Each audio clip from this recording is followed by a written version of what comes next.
अस्सलामुअलैकुम दोस्तों, आज हम फैक्टोरियल का प्रोग्राम करेंगे।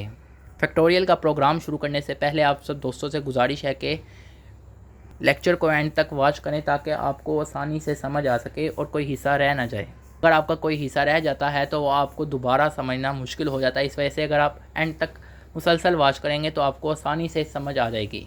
फैक्टोरियल का प्रोग्राम करने से पहले हमें पता होना चाहिए कि फैक्टोरियल क्या होता है, किसी नंबर का फैक्टोरियल कैसे निकालते हैं, क्या फाइंड करने का तरीका है, क्या लॉजिक है। तो शुरू करते हैं। अब फ़र्ज़ करें कि लेट वी नीड फैक्टोरियल 5, हमें ज़रूरत है कि फैक्टोरियल 5 जो है हमने निकालना है, यानी 5 का फैक्टोरियल फाइंड करना है। तो हम उसे लिखते हैं 5 और ये हम साइन लगाते हैं जिसे एक्सक्लेमेटरी साइन भी कहते हैं। तो 5 का फैक्टोरियल क्या है? 5 का फैक्टोरियल ये है कि हमने 5 को मल्टीप्लाई करना है, उससे छोटे नंबर एक एक छोटा करते नंबर से मल्टीप्लाई करना है यहाँ तक कि वो 1 से मल्टीप्लाई हो। यानी 5 का फैक्टोरियल जो है वो 5 इंटू 4 इंटू 3, 5 से छोटा 4 है, 4 से छोटा 3 है, 3 से छोटा 2 और 2 से छोटा 1 तक मल्टीप्लाई करना है और उससे आगे मज़ीद मल्टीप्लाई नहीं करना। तो ये जब हम करेंगे तो ये देखें 1 इंटू 2, 2 मल्टीप्लाई 3, 6, 6 4 द 24, 24 5 द 120। तो ये डॉट जो है, ये डॉट का मतलब पॉइंट नहीं है, इसका मतलब ये मल्टीप्लाई हो रहे हैं। इसी तरह 6 का फैक्टोरियल देखें तो 6 इंटू 5 4, तो उससे छोटा नंबर है 1 तक मल्टीप्लाई करना है। जब 1 आ जाएगा बस, उससे ज़्यादा मज़ीद नहीं करना। तो ये जब इनको मल्टीप्लाई करेंगे तो ये देखें 1 2 द 2, 2 3 द 6, 4 द 24 5 द 120 और 120 इंटू 6 जो होगा वो 720 होगा। हम चाहे तो इस तरह भी कर सकते हैं, चाहे तो हम कैलकुलेटर पे 6 लिखें और ये साइन लगाएं तो वो डायरेक्ट आंसर दे देगा। चाहे तो हम इसको इस तरह भी मल्टीप्लाई कर सकते हैं, हमारी अपनी मर्ज़ी है। तो अब इसमें क्या लॉजिक है? इसमें असल में लॉजिक ये है कि जब हम प्रोग्राम लिखेंगे तो हमें उसे 5 से शुरू नहीं करेंगे। हम अगर उसे आसान तरीके से करना चाहते हैं तो हमने ये करना है कि हमने उसे एक नंबर वेरिएबल लेना है, आई। हम आई भी ले सकते हैं, कोई भी ले सकते हैं। मैंने इस प्रोग्राम में आई लिया है नंबर जो कि 1 है और वो फिर बढ़ता जाएगा और वो एक नंबर जो है वो उससे मल्टीप्लाई हो जाएगा, जिस तरह 1 इंटू 2 इंटू 3 और 4 5। यानी कि यहाँ पे जो लॉजिक है वो ये कि अगर हमने किसी भी नंबर का फैक्टोरियल फाइंड करना है तो वो 1 से शुरू होगा और वब तक मल्टीप्लाई होगा जो उसका नंबर है। जब उसका नंबर आ जाएगा तो उससे आगे मज़ीद मल्टीप्लाई नहीं होगा। यानी कि अगर 5 का फैक्टोरियल तो 1 से शुरू हो रहा है, 1 इंटू 2, 1 से भर रहा है, आगे 2 हो रहा है, 2 से भर रहा है 3, 3 से 4 और 4 से 5। 5 का फैक्टोरियल तो 5 तक, अगर 6 का फैक्टोरियल तो 6 तक। इस तरह जिसका भी फैक्टोरियल होगा हमने उस तक उसे लेके चलना है।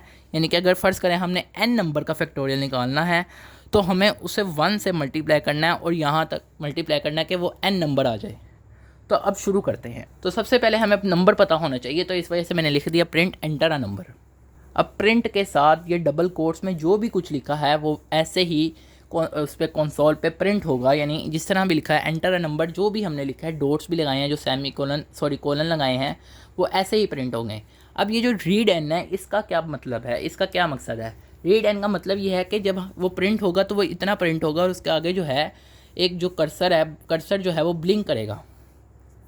उस ब्लिंक करने का मकसद है कि वहाँ पे हमने कोई नंबर डालना है और फिर उसके आगे मज़ीद प्रोसेसिंग होगी। तो वो हमारी अपनी मर्ज़ी है, हम चाहे 2 डालें, 3 डालें, 4 डालें, 6 डालें, कोई भी नंबर डाल सकते हैं, 100 डालें, जो मर्ज़ी नंबर डालें वो हमारी मर्ज़ी के मुताबिक है। तो यहाँ पे फिर हमें फ़िक्स नहीं करना पड़ेगा, हम इसे अपनी मर्ज़ी से डालेंगे जब हम इसे प्रिंट होगा।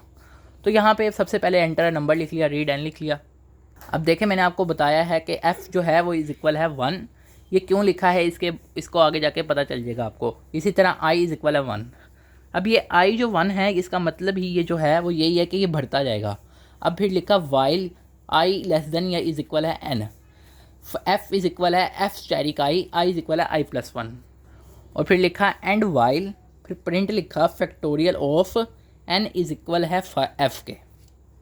अब देखें हमने किसी n नंबर का फैक्टोरियल निकालना है तो वो हमने लिख लिया है कि हम जो भी n नंबर देंगे वो जो है i जो होगा उससे छोटा होगा। ज़ाहिर बात है i 1 है तो 1 जो है वो, अगर हमने 5 का फैक्टोरियल निकालना है तो 1 जो है वो 5 से छोटा होगा।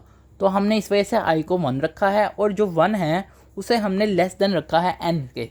और हम आगे इसे इंक्रीमेंट भी कर रहे हैं, लूप के अंदर ही इंक्रीमेंट होगा, क्योंकि लूप जो होता है उसमें ये होता है कि सबसे पहले हमें वेरिएबल को इनिशियलाइज़ कराना होता है, फिर उसे किसी और वेरिएबल से या किसी नंबर से कंपेयर करना होता है, जिस तरह यहाँ पे कंपेयर हो रहा है, और फिर उसको इंक्रीमेंट या डिक्रीमेंट करना होता है।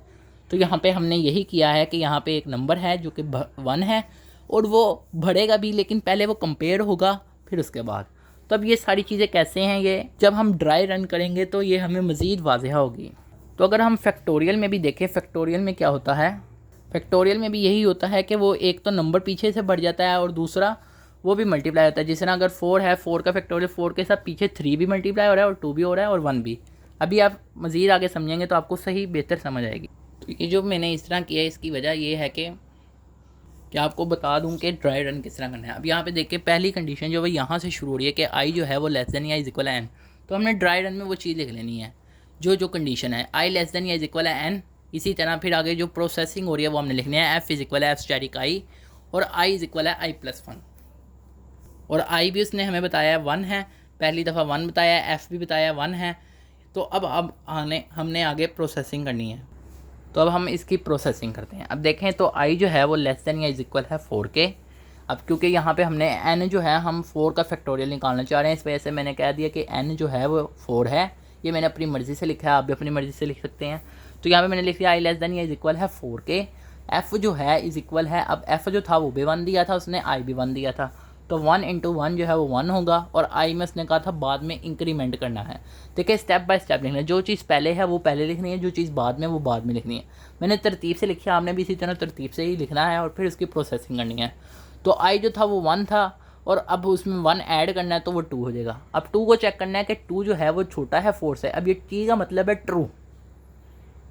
अब अगर आप इस लूप पे गौर करें तो यहाँ पे जो लिखा हुआ है आई लेस देन या इज इक्वल है एन लिखा हुआ है और ये एफ इज इक्वल है एफ स्टैटिक आई। तो इसका मतलब ये है कि ये जो आई लेस देन या इज इक्वल है एन और ये जो चीज़ है ये चीज़ डिपेंडेंट है। अगर ये ट्रू होगा तब भी ये चीज़ मल्टीप्लाई होगी, अगर ये फॉल्स हो गया तो ये भी जो है ये नहीं चलेगा, इसका ये मतलब है। और फिर आगे ये मज़ीद भी ये भी नहीं चलेगा। तो इट मीन्स कि ये चीज़ इस पर डिपेंडेंट है और ये इस पर डिपेंडेंट है, क्योंकि ये एक लूप के अंदर आ रहा है यहाँ तक कि एंड वाइल। क्योंकि एंड वाइल लिखा हुआ है इसका मतलब है कि वाइल और एंड वाइल के अंदर जितनी भी चीज़ें हैं वो इस पे डिपेंड करती हैं। तो इसी तरह ड्राई रन में भी इस पर डिपेंड करेगी। ये मैंने एरो जो है ये समझाने के लिए लगाया है ताकि आपको समझ आ सके, यानी कि ये इस पर डिपेंड करता है और ये जो चीज़ है ये इस पर डिपेंड करती है। अगर ये ट्रू होगा तो आगे ये एग्जीक्यूट होगा, अगर ये फॉल्स हो गया तो ये एग्जीक्यूट नहीं होगा। तो यहाँ पे ये इस तरह 2 लेस देन इज इक्वल है 4 के। एफ़ जो है, अब एफ़ जो था वो 1 था, यहाँ पे देखिए ये 1 था और आई जो है वो 2 हो गया है। तो 1 × 2 इज इक्वल है 2। आई जो है उसमें क्या हो गया, अब 2 + 1 इज इक्वल है 3। ये भी देखें ट्रू हुई तो ये भी चल पड़ी, ये भी चल पड़ी। इसी तरह अब 3 जो है उसको चेक किया लेस देन 4, ये ट्रू है, टी मैंने लिखा हुआ है इसका मतलब ट्रू है। तो अब ये ट्रू है ना, 3 छोटा होता है 4 से। अब इसी तरह अब एफ़ इज इक्वल है एफ़ मल्टीप्लाई आई। एफ़ जो है वो क्या है 2 × आई जो है वो है 3, तो 2 × 3 = 6। इसी तरह आई में एडिशन होगी, यानी कि यहाँ पे 3 था तो 3 + 1 इज इक्वल है 4। तो 4 जो है वो लेस देन या इज इक्वल है 4। तो देखें ये जो लेस देन या इज इक्वल का मतलब होता है कि या तो ये लेस होगा या इज इक्वल होगा। तो देखें तो 4 जो है वो 4 के इक्वल है, लेस देन तो नहीं है लेकिन इक्वल हो रहा है। एक चीज़ ट्रू हो रही है तो इसका मतलब ट्रू है। तो ये ट्रू हो गया, तो ये अब 6 था तो एफ़ की जगह 6 आ गया। ये आई जो था ये 4 था तो 6 × 4 = 24। तो आई में फिर एडिशन हुई, 4 + 1 इज इक्वल है 5। लेकिन अगर हम यहाँ पे देखें तो 5 जो है 5, अब 5 लेस देन या इज इक्वल और 4, तो देखें ना ही 5 जो है वो 4 से छोटा है ना ही 4 के बराबर है। अब ये देखें यहाँ पे मैंने एफ़ लिखा है, इसी वजह से लिखा क्योंकि ये गलत है, तो ये फॉल्स होगी तो ये मज़ीद आगे नहीं चलेगी। तो एफ़ जो है वो क्या चला 24। तो एफ़ का मतलब है कि अब एफ़ जो आएगा वो 24 आएगा, उसका जो आंसर होगा एफ़ में 24। अब ये जो ड्राई रन है ये सिर्फ प्रोसेसिंग होती है, ये शो नहीं होती। ये शो तभी होती है जब हम प्रिंट लिखते हैं और उसके अंदर हम ये वेरिएबल जो है वो इन्वॉल्व करते हैं, तभी ये होता है, वरना ये सिर्फ ओनली प्रोसेसिंग करता है। आउटपुट तभी निकलता है जब हम प्रिंट लगाते हैं। तो अब हम ये देखें तो यहाँ पे सिर्फ 2 चीज़ें प्रिंट हो रही हैं कि ये प्रिंट लगा हुआ है, यहाँ पे प्रिंट लगा। अब ये एंटर नंबर करेगा और factorial of F N is equal F. अब ये जो मैंने बताया था जो डबल कोट्स के अंदर है तो वो वही चीज़ प्रिंट होगी जो डबल कोट्स में है, और जो डबल कोट्स के बगैर कोई नंबर लिखा जाएगा तो उसका मतलब है कि वो चीज़ प्रिंट नहीं होगी, उसकी वैल्यू प्रिंट होगी।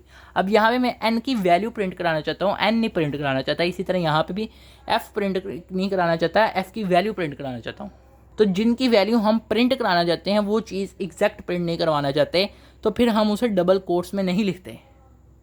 तो जैसा कि हमने प्रिंट में पहले लिखा था एंटर अ नंबर, तो 4 और फैक्टोरियल ऑफ एफ़ जो था, अब वो हमने जो लिखा था एन लिखा था, सॉरी वो 4 लिखा था, और इज इक्वल का sign as it is print करना था, डबल कोट्स में लिखा था इज इक्वल, और 4 का जो फैक्टोरियल आया था प्रोसेसिंग होके वो हमारे पास 24 आया था। आप देख लेंगे, तो ये देखें, तो एफ़ जो फाइनल आया है वो 24 आया है, तो यही हमारा आंसर है। तो उम्मीद है कि आपको ये प्रोग्राम समझ आया होगा, इसकी लॉजिक समझ आई होगी। तो अगर आपको ये समझ आया है तो इसको लाइक करें, अपने दोस्तों के साथ जितना हो सकता है शेयर करें। आप सब दोस्तों का लेक्चर सुनने का शुक्रिया।